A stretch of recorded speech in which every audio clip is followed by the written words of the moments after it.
bonsoir à tous. Merci de nous rejoindre comme chaque jeudi pour Monde des Arts avec un constat qui n'est pas très rose ce soir. Des journalistes culturels écartés de leur rédaction récemment à la Libre Belgique et au Focus Vif il y a quelques semaines.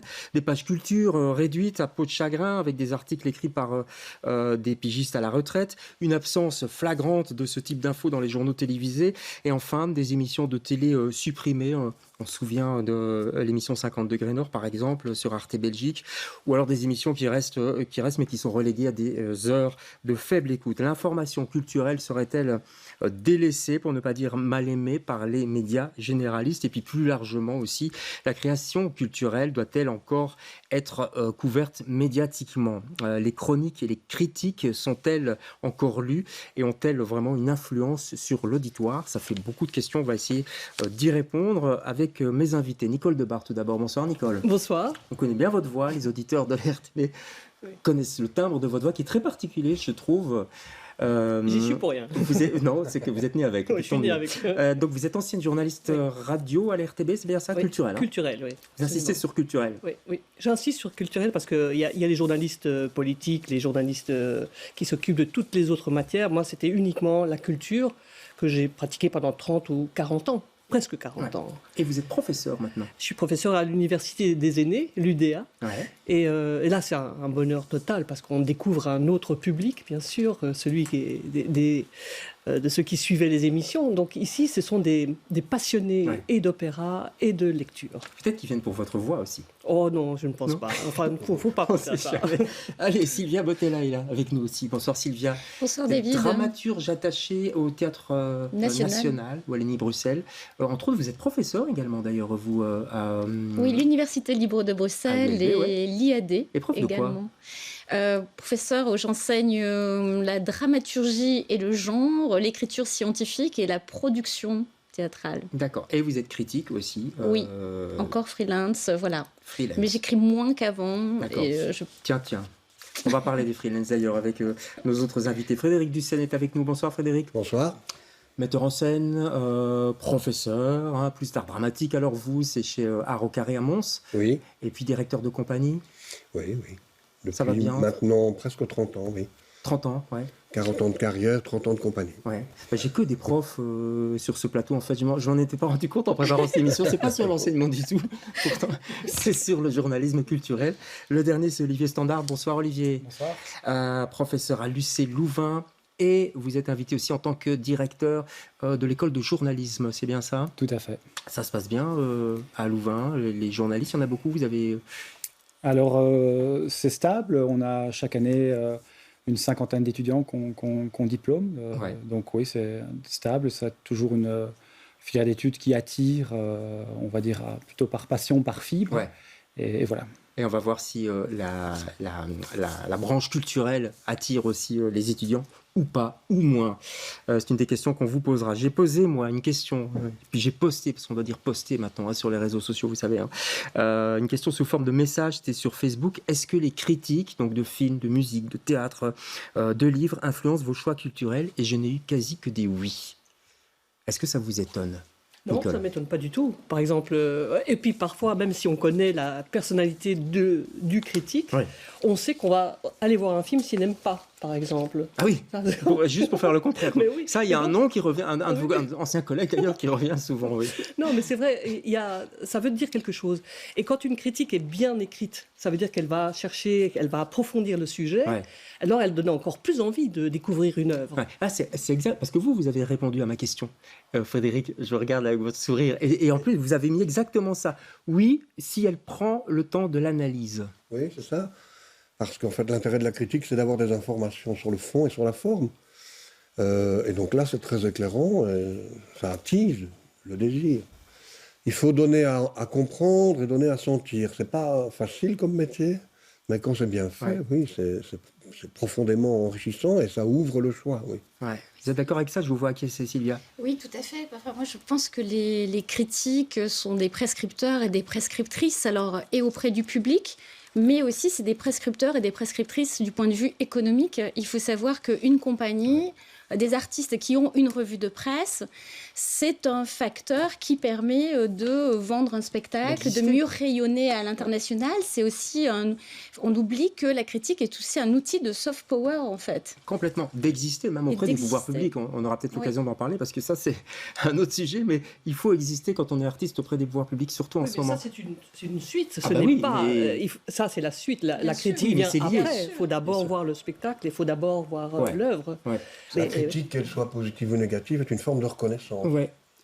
Olivier Sandard, vous apprenez ça à vos élèves. Vous n'êtes pas professeur de critique culturelle, hein, mais vous m'avez dit qu'il y a une branche dans le master qui se penche plus là-dessus, sur ce domaine. On a une option, effectivement, en 2e année, donc à la fin du parcours d'études, où on trouve ça intéressant de proposer aux étudiants des spécialisations thématiques en sport, en économie ou en culture. Et ça prend ? Et ça prend. C'est pas la majorité des étudiants, mais il y a un groupe plutôt convaincu qui fait ça, avec une professeure invitée qui est du coup spécialiste et qui est journaliste culturelle. Ça prend. Françoise Barré, qu'on salue si elle nous regarde. Ouais. Tout à fait, depuis 3 ans. Et c'est apprécié par les étudiants de pouvoir essayer de petit à petit se diriger vers une forme de spécialisation, même si on sait que une fois sur le marché du travail, ils doivent être a priori prêts à pouvoir travailler dans tout autre secteur. Et des exercices effectivement comme la critique d'un spectacle en termes d'écriture journalistique, en termes de réflexe journalistique, c'est très formateur. Ouais, ça veut dire que ça s'apprend. Il y a une technique de critique ou de chronique. D'ailleurs, vous faites la différence, hein, vous insistez là-dessus. Ouais, c'est pas la même chose.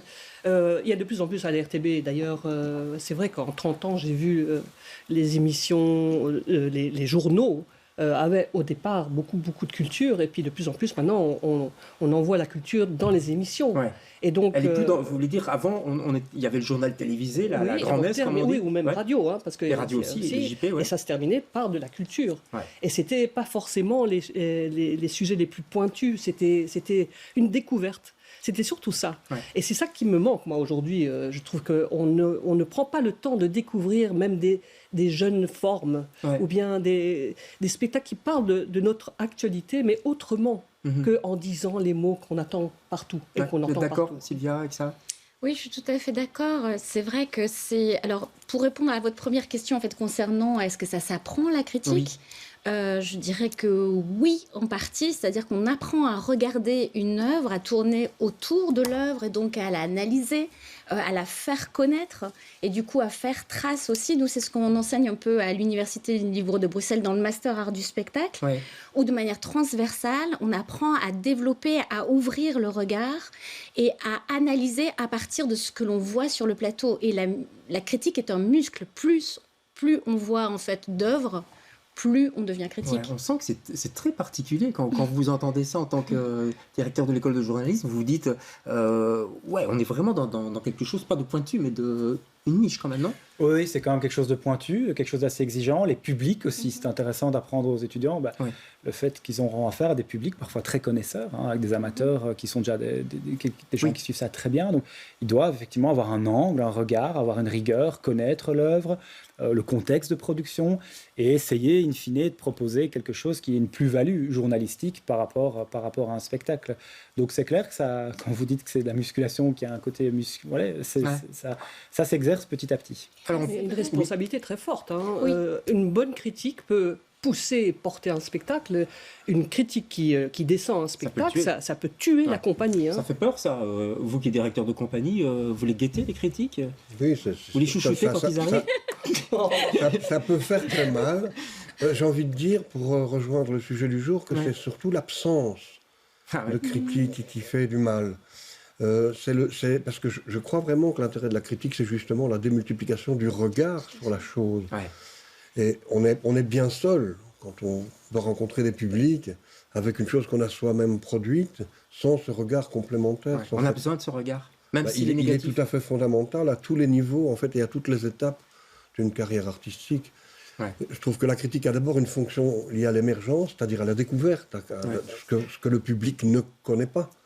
Mais aussi, elle a une fonction historique, c'est-à-dire la capacité de suivre des œuvres qui se développent dans le temps, qui se déploient dans le temps, et disposer d'un capital pour pouvoir continuer à analyser ce qui évolue, ce qui continue. Enfin, c'est un travail de fond terriblement important. Travail de fond, profondeur, on en revient à ce que vous disiez. Oui, c'est exactement ça. C'est-à-dire que chaque critique ou journaliste culturel qui disparaît aujourd'hui, c'est un pan de notre histoire des arts de la scène qui disparaît avec. Parce qu'une personne, en fait, mobilise un capital, c'est un patrimoine. À ce point-là? Oui, une expérience aussi. oui, c'est une expérience de terrain. Comment dire, ce n'est pas valorisable, en fait, tellement c'est précieux. Ouais, c'est pas quantifiable non plus, ouais. Exactement. Parce qu'on pourrait se dire, finalement, on pourrait se contenter, nous, public, d'un communiqué de presse. Vous êtes directeur de compagnie, vous pourriez faire un communiqué de presse, l'envoyer à toutes les rédactions.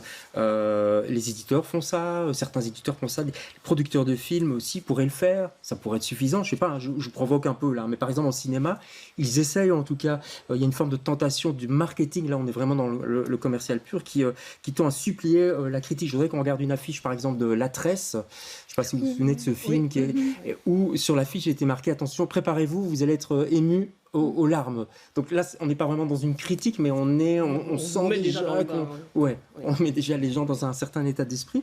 Ou alors, ils réunissent, par exemple, des compliments écrits par des critiques. Souvent, il y a des superlatifs. On va avoir une affiche d'un film. En enlevant certaines phrases. Oui, oui, on garde que les meilleurs. Regardez, ça c'est l'affiche. C'est terrible, on voit à peine les acteurs. C'est l'affiche du film Un silence de Joachim Lafosse, qui du reste est un très bon film. Mais voilà, la production n'a gardé en tout cas que les compliments. Voilà. Une claque. Voilà, si on peut revoir aussi l'affiche d'une zone d'intérêt, qui est aussi un très bon film, qui est la zone d'intérêt, vous voyez tout en haut, une œuvre d'une grande puissance. Bon, on se dit oui, on va y aller, quoi. Mais alors, ce sont quand même des critiques à la base qui ont écrit ça. Il y a quand même les critiques qui sont passées devant. Donc on sent qu'ils ont besoin de nous quand même, non, Nicole? Ils ont besoin surtout de relais. Je dis nous parce que je suis journaliste culturel. De relais, mais c'est-à-dire que, oui, il faut pouvoir parler de ce qui sort, il faut pouvoir parler de ce qui émerge pour pouvoir faire une longue liste, une longue chaîne qui va aller jusqu'au spectateur. Ah, c'est ça qui manque selon vous? C'est l'émergence qui est pas visible? Oui, et puis j'insiste sur le côté critique. Oui. Parce que quand vous avez une présentation, c'est toujours gentillet. Hein, parce qu'on ne va pas descendre des comédiens qui viennent parler dans une émission radio ou télé. Enfin. Mais tandis qu'une critique, quand elle est vraiment bien faite, j'insiste aussi sur le fond et tout ce qui est autour, là, elle permet aussi de révéler, mais convenablement, un jeune acteur ou bien un jeune réalisateur ou bien une façon de faire, de filmer ou de chanter, puisqu'il y a aussi tout ce qui est dans le domaine lyrique. C'est quoi une bonne critique, selon vous? Une bonne critique, c'est certainement pas un jugement de valeur, c'est certainement pas un j'aime pas.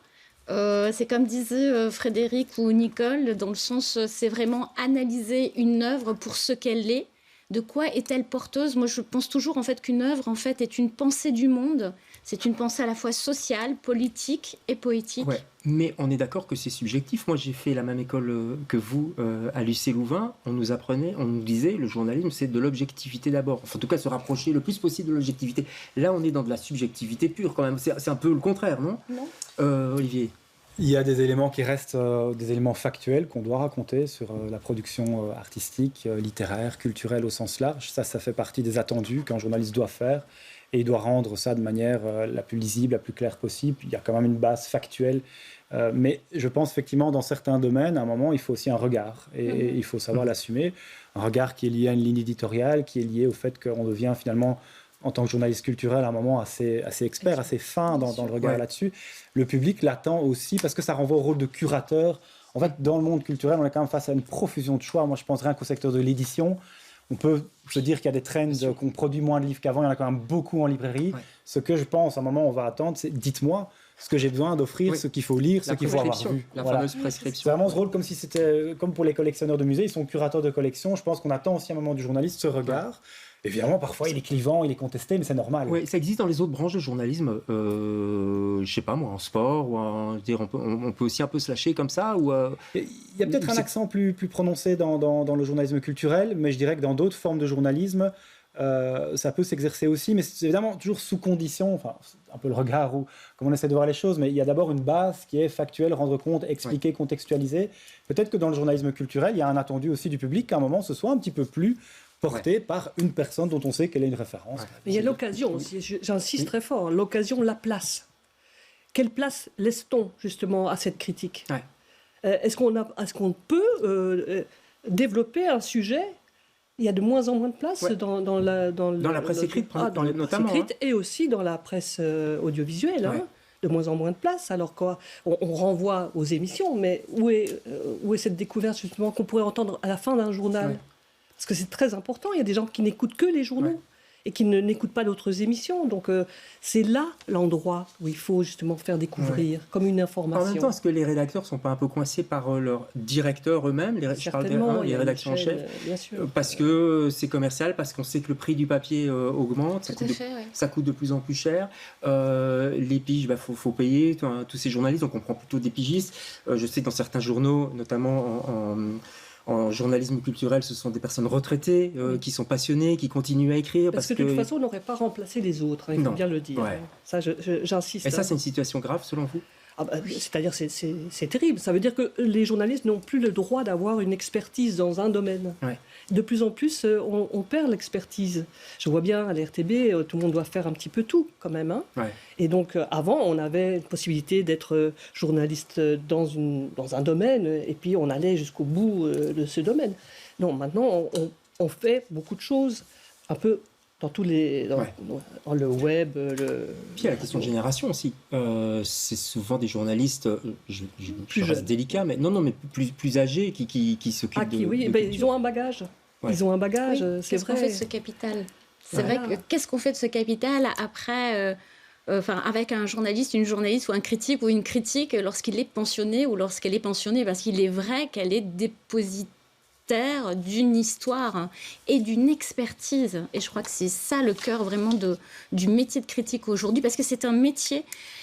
il faut arrêter, je crois, de parler du métier passion qui détruit en fait les choses, mais parce que c'est un métier. Cela signifie qu'en fait, ce sont des professions. Donc du coup, ça mérite un salaire décent. Aujourd'hui, ce sont des métiers qui sont précarisés.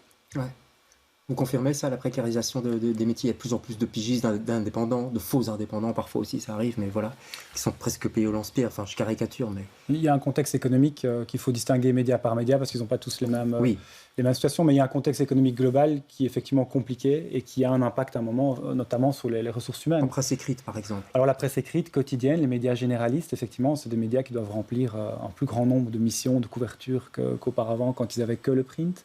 Et c'est vrai que de manière globale, les staffs, les effectifs des journalistes sont aussi sous pression. Ils sont réduits globalement? Vous avez des échos des rédactions? Il faut parfois nuancer d'une rédaction à l'autre. Mais il y a un trend qui, effectivement, si on prend sur le long terme, on a plutôt eu tendance à diminuer les effectifs dans certaines rédactions, ou à les réorganiser, ou à penser le métier un petit peu différemment. Donc, il y a un contexte qui, effectivement, est quand même structurellement compliqué parce qu'ils sont dans une transition vers un modèle web first. Et le web n'est pas encore très, très rentable, en tout cas. C'est un des problèmes. C'est un des problèmes. Frédéric Dussène, je reviens sur ce que disait Nicole Debar tout à l'heure. Vous sentez aussi, vous, une diminution des pages consacrées à la culture et notamment aux arts vivants? Je serais probablement mal de le quantifier, mais je la sens, oui. Je la sens. Vous en parlez entre vous, entre collègues? Oui, c'est évident. Et puis, moi, je pense que ce qui diminue aussi, parce que Nicole parlait tout à l'heure de la découverte, de l'événement, du lien avec la vie de manière plus générale de la critique culturelle, c'est-à-dire comme faisant partie de la vie des gens, et pas seulement étant une spécialité qu'il faut aller chercher en 25e page du journal. C'est ça, en fait, et ça, c'est peut-être un problème de fond, un problème de société plus profond. Ce n'est plus dans le mainstream de la vie. On met ça un petit peu dans une case à part, spécialisée. Ok, pour les médias, mais c'est la société aussi qui met la culture du côté des loisirs, de quelque chose de finalement un petit peu accessoire. Il y a peut-être des gens qui nous regardent là, qui se disent mais pourquoi il faut un débat sur le journalisme culturel? Il y a longtemps qu'on ne s'en préoccupe plus. Je ne pense pas. Je pense qu'il existe plusieurs formes de culture en fait. Je pense que quelqu'un qui ne va pas au théâtre, cela ne signifie pas qu'il n'a pas de culture ou qu'elle n'a pas de culture. Donc voilà, je ne pense pas. Après, il est vrai qu'on l'a bien observé, malheureusement, que lors de la crise sanitaire, lors de la crise Covid, le secteur a été considéré comme non essentiel. Donc, ce qui signifie aussi que des journalistes culturels ou des critiques culturels voilà, étaient sans travail également. Et donc, les pigistes étaient à nouveau dans des situations extrêmement précaires.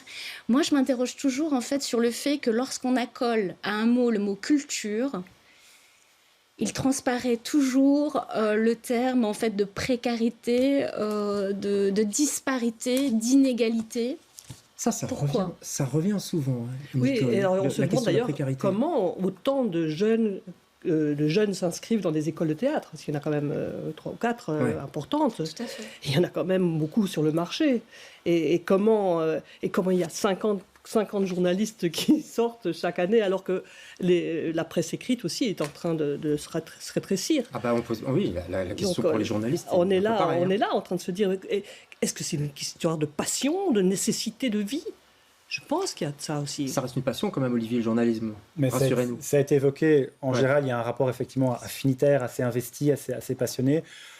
Ça peut se découvrir en cours d'études, puis parfois les carrières font que ça ne dure pas nécessairement extrêmement longtemps. Les carrières sont plus mouvantes. Mais globalement, l'investissement dans le journalisme, il est parce que ça nous prend un peu au corps et parce que les étudiants veulent faire ça. Et c'est vrai que c'est un métier qui a énormément de potentialités. C'est un métier qui vous permet de découvrir énormément de choses, de rencontrer des gens très intéressants, que ce soit en culture ou ailleurs. Donc ça reste effectivement un des vecteurs d'insertion. Alors on parle des journaux, de la presse écrite, on parle de la radio avec vous, on parle de la télévision. On n'a pas encore parlé des réseaux sociaux. Ils sont quand même venus se mêler un petit peu de tout ça. Est-ce que ça n'a pas changé la donne, ça ? Parce qu'avec les réseaux sociaux, tout le monde est un petit peu prescripteur finalement. Je sais pas, je suis par exemple François de Brigode, qui est un de notre ancien collègue, qui met souvent une petite critique de film, etc. Comme c'est François de Brigode, je vois qu'il a pas mal de likes, etc. Donc on devient finalement tous prescripteurs. Oui. On est tous des critiques culturelles potentielles, non ? Tout le monde a le droit. Ouais. Tout le monde a le droit d'écrire ce qu'il veut. Et ça ne tue pas le métier, ça ? Non, ça ne tue pas le métier. Je ne pense pas. Il y aura de la sympathie vis-à-vis d'un écrit, mais il reste quand même toujours la maturité de celui qui critique, pas littéraire, mais par exemple cinématographique, ou bien théâtral, dramaturgique. Faut un bagage, c'est ça que vous voulez dire ? Oui, c'est important. Et c'est vrai que c'est autre chose que de dire j'aime bien ou j'aime pas.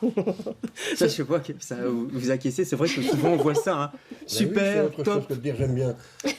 Une critique, on parlait tout à l'heure de la bonne critique, mais c'est celle qui croise une subjectivité, un certain nombre d'éléments qui permettent de prendre distance avec cette subjectivité. C'est le croisement des deux choses qui fait la bonne critique. Oui, parce que de toute façon, la critique, c'est de la subjectivité objectivée. C'est-à-dire que c'est argumenté et on part vraiment de l'objet artistique lui-même. Complètement, oui. Une autre question aussi sur les pouvoirs publics. On a beaucoup parlé des pouvoirs publics par rapport aux artistes. Vous êtes bien placé pour le savoir, puisqu'il y a eu tout ce débat en fin d'année. On ne va pas revenir là-dessus, je vous promets, on n'a plus le temps. Il nous reste 2 minutes. Mais est-ce que les pouvoirs publics ne devraient pas aussi aider, finalement, à la fois la création culturelle, mais aussi sa médiatisation, selon vous ? Je ne sais pas. Je crois qu'ils le font, mais insuffisamment. Oui. Voilà, c'est ça. Mais en tout cas... La littérature belge, ça a été fait, par exemple. Hein. Il fallait pousser la littérature belge. Ouais. Suffisamment ? Ça a été fait suffisamment ? Non, mais au moins, ça a eu un début. Ça a commencé. Par exemple, on devrait parler plus du théâtre, parce qu'il y a énormément de productions en Belgique, partout. Mais aider les médias la danse, à parler... Aider les médias, mais ils sont étranglés, je pense. Ouais, c'est ça. Je pense qu'il y a énormément de journalistes, en tout cas de ceux que je connais, qui aimeraient faire des critiques de spectacles ou bien de musique, ça il y en a un peu plus, ou littéraire, mais il faut l'espace pour pouvoir le diffuser, et puis il faut qu'ils ne soient pas, eux, affectés à un autre sujet, dans un autre domaine. Ce qui est le cas pour l'instant. Qu'est-ce qu'on peut dire en conclusion ? Il faut acheter plus de presse, non ? Il n'y a plus le monopole, effectivement, sur notamment tout ce qui est la critique et le commentaire et parler de ce qui fait le monde culturel aujourd'hui. Donc les médias doivent trouver, moi je pense, une vraie, peut-être parfois être plus pointus, plus ciblés sur certains pans de la culture dans lesquels ils investissent. Il y a des partenariats qui se font encore avec des médias et des événements culturels. Il y a des journalistes encore spécialisés. Moi, je pense qu'au bout du compte, le public, s'il paye pour quelque chose, c'est pour avoir quelque chose qui apporte une plus-value, un regard supplémentaire, une info supplémentaire du contexte. Et je pense que ça nécessite de faire des choix peut-être un peu plus drastiques que ce qu'on pouvait faire peut-être dans un contexte et c'est vrai, précédent. vous dites payer, c'est intéressant aussi, parce qu'on s'est habitué à la gratuité aussi. Hein, oui, parce qu'on a raté le virage numérique pour l'instant dans les médias, malheureusement. Exactement, et on s'est habitué. Mon métro n'existe plus, malheureusement, mais il y a pas mal d'infos courtes et voilà, gratuites sur le net. On s'est un petit peu habitué à ça. Alors, payer pour lire une critique, c'est encore un pas à faire. Mais on peut encourager quand même les gens à acheter de la presse, non? Oui, on peut. Et surtout aller voir les spectacles. Aller voir les spectacles et à faire vivre. Et lire des livres. Et à faire vivre la culture. Et puis que les critiques ne crèvent pas. C'est quand même, la critique, c'est quand même un des piliers quand même de la démocratie. Ouais. C'est la diversité des opinions, c'est le pluralisme des idées. C'est important ce que l'on est en train de mettre en péril. C'est important dans la Quelle belle conclusion. Quelle belle conclusion pour cette émission. On va garder cette phrase. Merci à tous les gars d'avoir participé à cette discussion qui était passionnante. Nous, on se retrouve jeudi prochain pour un autre Monde des Arts. Bonsoir. Merci.